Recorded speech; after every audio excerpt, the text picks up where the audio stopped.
క్రైస్తవుడు మాటలాడకూడనివి ఏంటి అనేది మనం ఇక్కడ చూద్దాము. కీర్తనలు 28వ అధ్యాయము 3వ వచనము.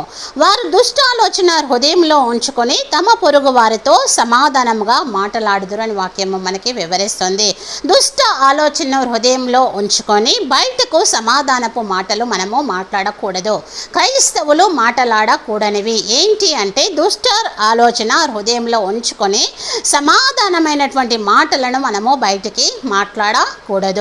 అదేవిధంగా రోమా 16వ అధ్యాయము 18వ వచనము మనము చూసినట్లయితే వారు ఇంపైన మాటల వలనను ఇచ్చకముల వలనను నిష్కపటుల మనసులను మోసపుచ్చుదురు అని వాక్యము మనకి వివరిస్తుంది. ఇంపైనటువంటి మాటలు, అదేవిధంగా ఇచ్చకపు మాటలు క్రైస్తవుడు మాట్లాడకూడదు.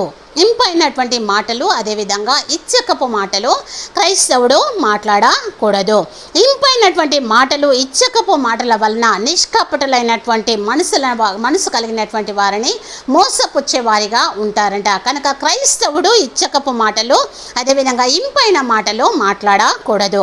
అదేవిధంగా ఎఫెసీయులకు రాసిన పత్రిక 5:4 వచనంలో చూసినట్లయితే కృతజ్ఞత వచనమే మీరు ఉచ్చరింపవలెను, కానీ మీరు బూతులైనను పోకిరి మాటలైనను సరసోక్తులైనను ఉచ్చరింపకూడదు. బూతులు కానీ, పోకిరి మాటలు కానీ, సరసోక్తులు కానీ క్రైస్తవుడు మాట్లాడకూడదు. బూతులను మాట్లాడకూడదు, పోకిరి మాటలను మాట్లాడకూడదు, సరసోక్తులను మాట్లాడకూడదు. కృతజ్ఞత వచనము మాత్రమే ఉచ్చరింపవలెను ఒక క్రైస్తవుడు.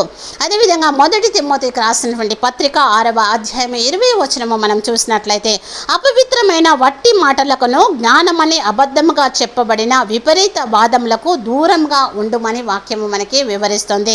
అపవిత్రమైనటువంటి వట్టి మాటలను క్రైస్తవుడు మాట్లాడకూడదు.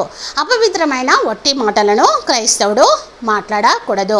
2వ తిమోతికి రాసిన పత్రిక 2వ అధ్యాయము 17వ వచనంలో కొరుకు పుండు పాకినట్లు వాని మాటలు ప్రాకును అని దేవుని యొక్క వాక్యము వివరిస్తుంది. కొరుకు పురుగు వంటి మాటలను క్రైస్తవుడు మాట్లాడకూడదు.